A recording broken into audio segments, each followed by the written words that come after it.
नमस्कार, एक बार फिर से आपका बहुत बहुत अभिनंदन करते हैं भोरे भोर में। जैसा कि आप सभी जानते हैं कि बिहार की राजनीति का अब वो अनछुआ पहलू आपके सामने आने लगा है जिसका आप बेसब्री से इंतजार कर रहे थे। जी हाँ, चुनाव है और चुनाव में ऐसे बहुत सारे रास्ते, मुद्दे और बातें आपके सामने आएंगी जिसको लेकर के आपको फैसला करना है कि आप इस बार किसे मतदान करेंगे और किसकी सरकार बनाएंगे। अगर बात करें आज़ादी के बाद से तो बिहार कई खंडों में अपने आप को संवारने और बनाने में लगा है। वादा तो कई बार हो रहा है। वादा 2005 में भी हुआ था, उससे पहले वादा 1990 में भी हुआ था कि किस तरह से बिहार को बनाने और संवारने के लिए लालू प्रसाद यादव का समर्थन इन सभी लोगों ने किया था और लालू प्रसाद को मुख्यमंत्री की कुर्सी दी गई थी। लेकिन 15 वर्षों के शासन में जो कुछ भी हुआ वो सारी चीज़ें आपने देखी। उसके बाद एक दौर शुरू होता है नीतीश कुमार का। नीतीश कुमार आते हैं और ये कहते हैं कि न्याय के साथ विकास, सुशासन की सरकार और विकास ही उनका एजेंडा होगा। बहुत सारे क्षेत्रों में विकास की कुछ ऐसी बातें हैं जो सामने आई। योजनाएं बहुत सारी बनी और इन योजनाओं को साथ लेकर चलते चलते अचानक से 2013 में नीतीश कुमार ने साफ तौर पे कह दिया कि अगर प्रधानमंत्री नरेंद्र मोदी बनते हैं तो इस देश का और बिहार का बंटाधार हो जाएगा और उन्होंने अपने आप को अलग कर लिया था। लेकिन आज के डेट में नीतीश कुमार कहाँ हैं? ये सब सवाल इस बार विधानसभा के चुनाव में फिर से उपजने लगे हैं और सबसे बड़ा सवाल उपजने लगा है कि क्या युवाओं को इस बार बिहार की जनता अपना मत देगी, भरोसा करेगी? क्योंकि जेपी के आंदोलन की, हाँ एक बात और है कि कल जेपी की जयंती थी और आज लोहिया की पुण्यतिथि है। उस लोहिया की जिन्होंने कहा था कि अगर सड़कें सुनी हो जाएंगी तो सत्ता आवारा हो जाएगा। आज एक चीज़ बहुत मजबूती के साथ सामने आ रही है कि सभी दलों ने ये बातें कही थी कि वो युवाओं पे भरोसा करेंगे, युवाओं को टिकट देंगे। हालांकि बहुत हद तक कुछ दलों ने युवाओं पर भरोसा किया है।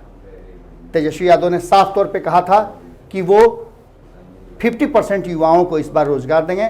ये युवा देश है। अगर बात बिहार की करें तो 7 करोड़ युवा इस बिहार के मुस्तकबिल को बनाने, संवारने और इसे संभाल कर रखने के लिए पूरी शक्ति लगाने को तैयार हैं। पर इन्हें अवसर देगा कौन? सबसे बड़ी बात यह है कि ये बेरोजगार युवा बहुत कुछ करने का मादा रखते हैं, बहुत कुछ करने का हुनर इनमें है। देश दुनिया में आप जहां भी जाएंगे वहां बिहार के लोगों को आप देखेंगे कि शीर्ष पे हैं और कई ऐसी संस्थाएं हैं, कई ऐसी व्यवस्थाएं हैं जिसे बड़ी मजबूती से चला रहे हैं। लेकिन इन सब के बावजूद अपने ही राज्य में इनकी उपयोगिता को प्रयोग नहीं किया जाता है, इनके हुनर को पहचाना नहीं जाता है, न ही हुनर के ऐसे कोई रास्ते हैं। पिछले 15 साल की अगर बात करते हैं, हालांकि बात तो हम पिछले उससे भी 15 साल की करते हैं, हम 30 सालों की बात करते हैं, 3 दशक की बात करें तो 3 दशक में दोनों भाई अपने अपने हिस्से का सुख या फिर कहा जाए तो सत्ता भोग चुके हैं। युवा किसी भी देश, किसी भी संस्थान और किसी भी व्यवस्था के सबसे मजबूत पिलर होते हैं और अपने कंधों पर विकास और उस अंतिम पायदान तक ले जाने के लिए अपनी पूरी मेहनत और श्रम से प्रयास करते हैं। इसी प्रयास का एक हिस्सा 2020 का चुनाव भी है। 2020 के चुनाव में सभी ने वादा किया था कि हम युवाओं पर भरोसा करेंगे। युवा ही निर्णायक भी हैं और युवा पर ही सारा फोकस्ड है। कहीं ना कहीं तेजस्वी यादव ने कहा था कि वो इस बार युवाओं पर विशेष फोकस करेंगे। भारतीय जनता पार्टी भी युवाओं की बात करती है, उसके लिए यहाँ अलग से एक युवा विंग भी है जो पूरी तरह से सत्ता और जनता के बीच में सामंजस्य बैठाने का काम करती है। युवाओं के लिए नीतियां बनाने की बात हो रही थी और इस नीति को लेकर के चिराग पासवान ने बहुत सारी बातें कही थी। युवा आयोग की बात हो रही थी लेकिन अभी तक ठंडे बस्ते में पड़ा हुआ है। आयोग तो बहुत सारे बनते हैं लेकिन उसका फ़ायदा कितना मिलता है ये भी एक बात है। एक नेता को एक जगह मिल जाता है, कुर्सी मिल जाती है, लाल बत्ती मिल जाती है, इतना ही तक आयोग का अब तक जो रुझान रहा है और जो मतलब रहा है, मकसद रहा है, वो होता रहा है। इस बार के चुनाव में जहाँ तक आंकड़ों की बात करें तो जेडीयू ने वादा किया था, नीतीश कुमार ने बहुत बड़ी मजबूती से वादा किया था कि इस बार वो 18 से 25 वर्ष के युवाओं को बड़ी मजबूती से साथ देंगे और उनके साथ तब कहीं ना कहीं प्रशांत किशोर हुआ करते थे। वो प्रशांत किशोर जो बिहार को बदलने के लिए 10 सालों में एक पहल किए थे, एक बैठक भी उन्होंने की थी, प्रेस वार्ता किया था, और वो पूरे बिहार के चुनाव से गायब है। बात करें पुष्पम प्रिया की, तो पुष्पम प्रिया भी आ गई हैं। हाँ, एक बात तो है, जीते या हारें वो एक अलग मुद्दा है, लेकिन उन्होंने युवाओं पर भरोसा किया है, और जितने भी अलग अलग क्षेत्र के युवा हैं उन सभी को बजाते एक कॉरपोरेट ऑफिस की तरह इंटरव्यू लेकर के उन्होंने उम्मीदवार बनाया है, प्रत्याशी बनाया है।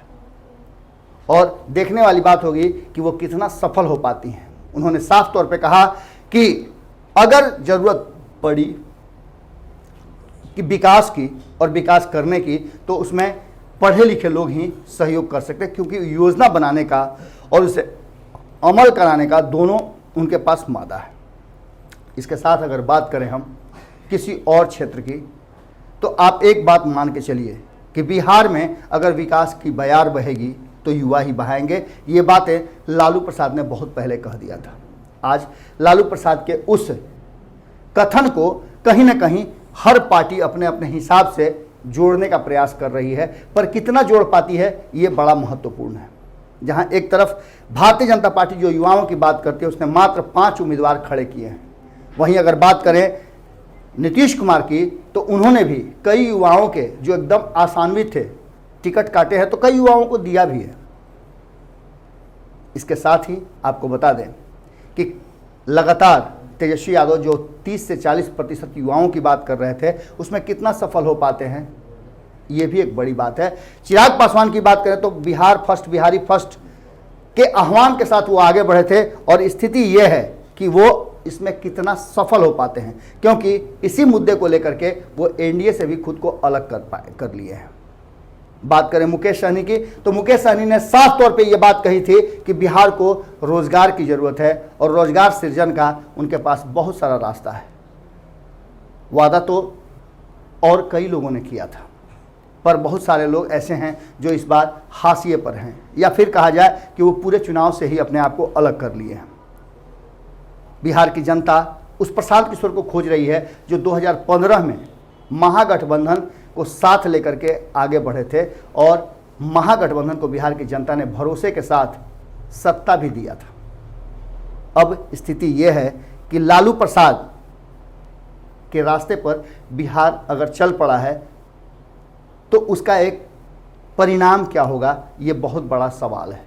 लालू प्रसाद ने साफ तौर पे मुकेश सहनी पर भरोसा किया था, कन्हैया कुमार पे भरोसा किया था, तेजस्वी यादव पे भरोसा किया था, तेज प्रताप यादव पे भरोसा किया था, उन्होंने तो भरोसा आरएलएसपी पे भी किया था, उपेंद्र कुशवाहा पर भी भरोसा किया था, कांग्रेस पे भी भरोसा किया था। ये सारे लोग अब तितर बितर हो गए। बहुत सारे दल महागठबंधन से अलग हो गए हैं, कुछ नए दल जुड़ गए हैं। जिन दलों को लोकसभा में बाहर रखा गया था वो अब साथ में हैं, और जो पिछले विधानसभा में उनके साथ नहीं थे आज वो उनसे फिर एक बार अलग हो गए। 2015 के चुनाव में आपने देखा होगा कि आरएलएसपी, हिंदुस्तानी आवाम पार्टी और चिराग पासवान ये सभी अलग थे। यहाँ तक कि मुकेश सहनी भी भले ही पार्टी नहीं बनाए थे, लेकिन भारतीय जनता पार्टी का साथ दे रहे थे। इस बार फिर ये सारे लोग एक जगह हो गए हैं, लेकिन इसमें प्लस सिर्फ इतना हुआ है कि वहाँ से चिराग पासवान हट करके अलग हो गए हैं, और नीतीश कुमार इधर से हट करके उधर चले गए हैं। अब ये जो लालू प्रसाद का फार्मूला था, ये फार्मूला कितना फिट बैठता है और इसका फ़ायदा किसे मिलता है, ये बहुत बड़ा प्रश्न होगा। और साथ ही युवाओं को लेकर के भी एक बड़ा प्रश्न है कि क्या इन 7 करोड़ युवाओं में से युवा प्रतिनिधित्व सामने आएगा जो अपने हम उम्र लोगों को रोजगार, सुरक्षा, सम्मान, पढ़ाई लिखाई दे पाएगा।